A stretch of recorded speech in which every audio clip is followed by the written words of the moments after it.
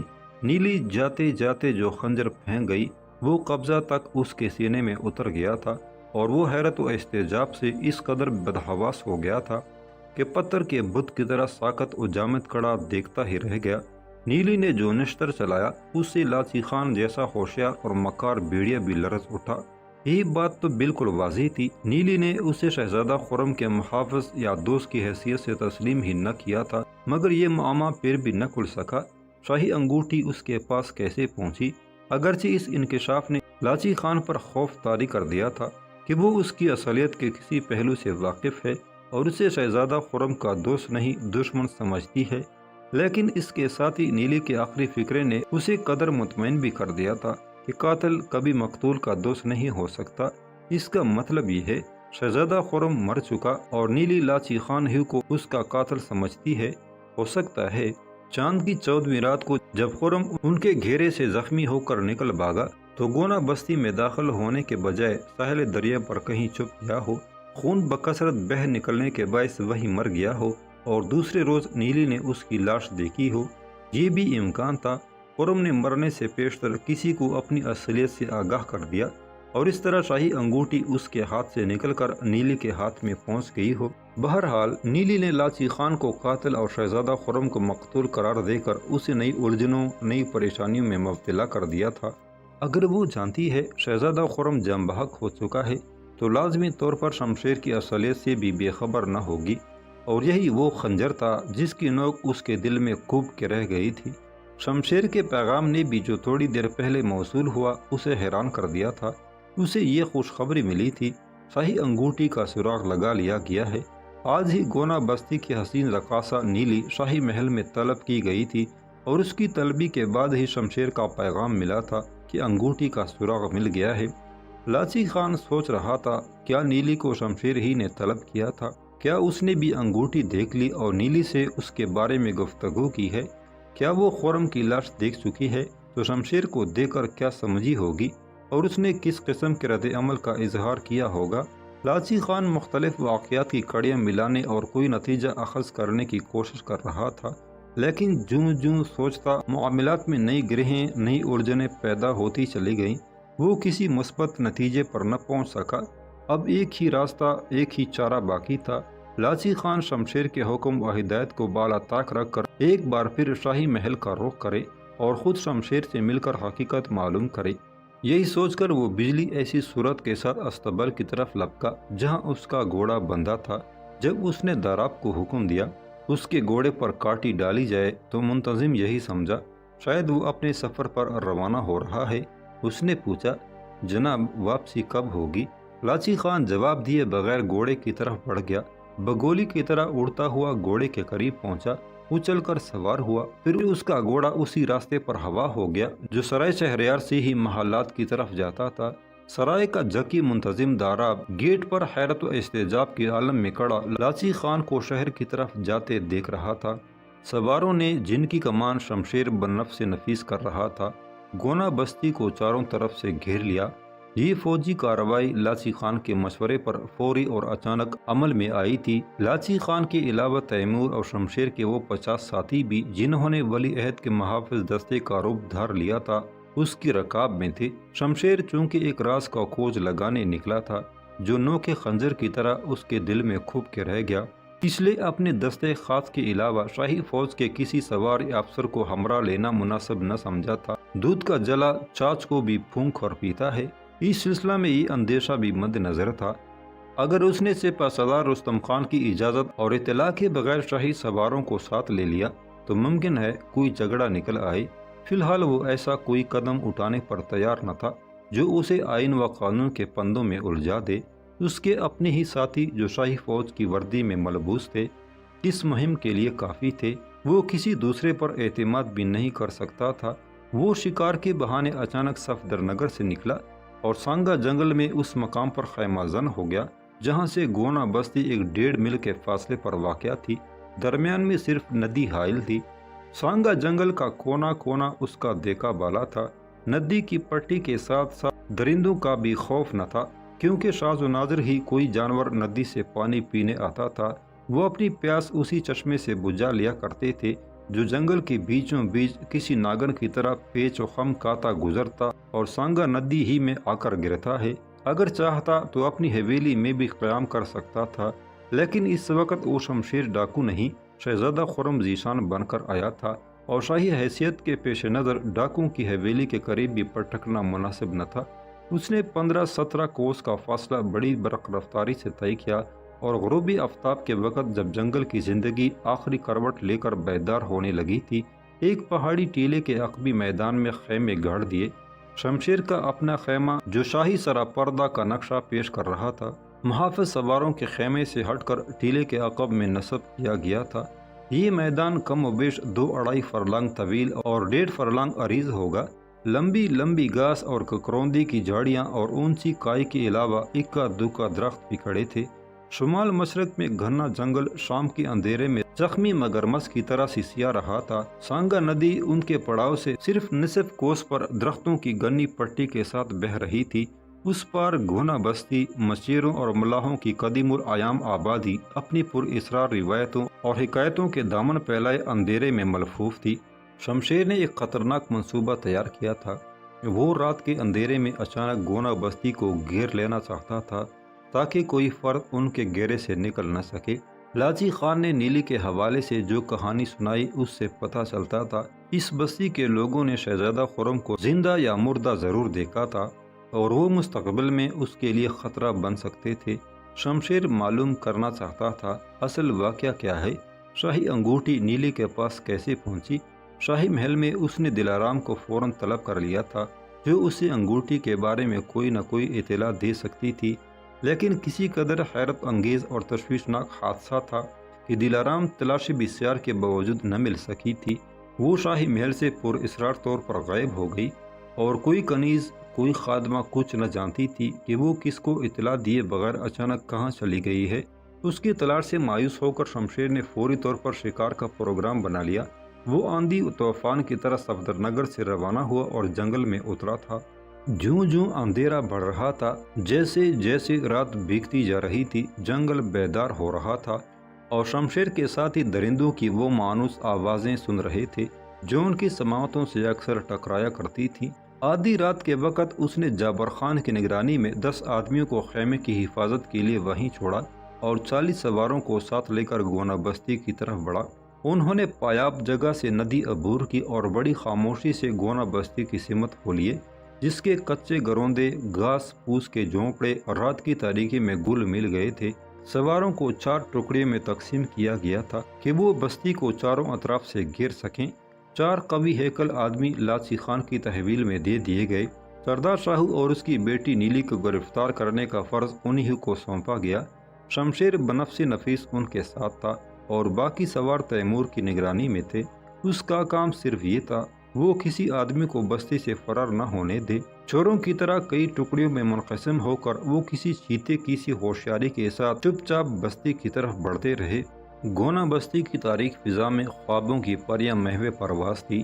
نیلی صفدر نگر سے واپس کیا آئی، لوگوں کی خوشیاں لوٹ آئی تھی۔ اگرچہ وہ اپنے حسین سپنے اس شہر طلسم میں کھو آئی تھی، لیکن اس نے اہلی بستی کو شاہی عطاب منحوس جوا سے آزاد کرا لیا جو گزشتہ 20 سال سے ان کی گردنوں میں پڑا تھا۔ اب وہ آزادانہ صفدر نگر آ جا سکتے تھے، لیکن شیخ نے اعلان کیا تھا وہ صفدر نگر اور گونا بستی کے درمیان تعلقات کا باقاعدہ آغاز شہزادہ خرم ذیشان کی تاجپوشی کی پررونق تقریب سے کرے گا۔ یہی وجہ تھی گونا بستی کے لوگ جشن تاجپوشی کا بڑی بے چینی سے انتظار کر رہے تھے۔ رات کے اندھیرے میں خاصری مکان اور گھاس پھوس کے جھونپڑے سیاہ دبوں کی طرح دکھائی دے رہے تھے۔ ساری بستی تاریکی میں ملفوف تھی اور کہیں روشنی کی مدھم سی شعاع بھی نظر نہ آتی تھی۔ لوگ دن بھر کی محنت و مشقت کے بعد تکے ہارے گہری نیند کے مزے لوٹ رہے تھے۔ کسی کے وہم و گمان میں بھی نہ تھا ان کی خوشیوں کے چور سیند لگانے چلے آتے ہیں۔ سردار شاہو کا مکان قبائلی رقص گاہ سے تھوڑی دور بستی کے جنوب مشرق میں واقع تھا، جس کے سامنے ایک ناہموار میدان سانگا ندی کے ساحل تک چلا گیا تھا۔ سردار کے گھر کی امتیازی علامت صرف وہ مرغ باد نما تھا جو چھت کے اوپر بانس پر گھومتا رہتا اور اہل بستی کو ہوا کے رخ کا پتہ دیتا تھا۔ اسی مرغ باد نما کو دیکھ کر مچھیرے اور ملاح معلوم کر لیا کرتے تھے پوروا چل رہی ہے یا پچھم، اور اسی کے مطابق وہ ندی میں جال ڈالتے تھے۔ اسی بانس پر سرخ رنگ کا ایک مثلث نما تکونی کپڑا پرچم کے طور پر ہوا میں پڑپڑایا کرتا، جس کا رنگ پیکا پڑ چکا تھا۔ تاریک رات میں تکونا پرچم کسی زخمی سارس کی طرح پڑپڑا رہا تھا۔ ہوا تیز تھی اور اس کا رخ شمالی پہاڑوں کی طرف تھا۔ اگر دن کا اجالا ہوتا تو لوگ مرغ باد نما کی رہنمائی سے معلوم کر لیتے کہ شمال کی تیز اور تند ہوا کسی سیلے ابر و باد کا اعلان کر رہی ہے۔ ایسے وقت ملاح اور مچھیرے اپنی کشتیاں ساحل پر کھینچ لیتے اور انہیں رسوں کے ساتھ مضبوط چوبوں سے باندھ دیا کرتے تھے۔ لیکن رات کے اندھیرے میں جب تمام لوگ خواب خرگوش میں مہو تھے، کوئی نہ جانتا تھا کہ سیلے ابر و باد کے علاوہ ایک اور طوفان بھی بستی کی طرف بڑھا آ رہا ہے۔